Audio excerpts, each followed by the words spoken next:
বিসমিল্লাহির রহমানির রহিম। আমরা আজ দেখব কিভাবে ফটোশপে নতুন ডকুমেন্ট ক্রিয়েট করে।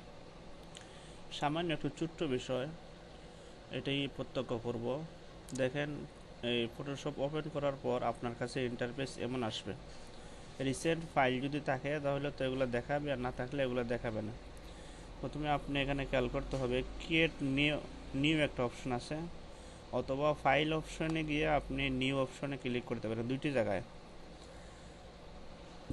অথবা আপনি কন্ট্রোল এন প্রেস করতে পারেন, তাহলে এই ইন্টারফেসটা আপনার কাছে আসবে।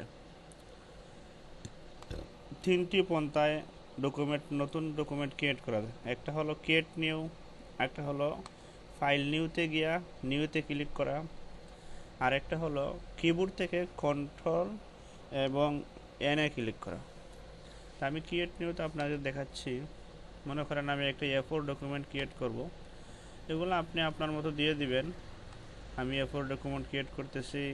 এদিকে আপনার যেগুলো প্রয়োজন, আপনি যার জন্য যে রিলেটেড ডকুমেন্ট ক্রিয়েট করবেন এই সবগুলো দিয়ে দেন। তারপর এখানে দেখেন ক্রিয়েট নাও আছে, এখানে ক্লিক করবেন, আপনার ডকুমেন্ট ক্রিয়েট হয়ে যাবে।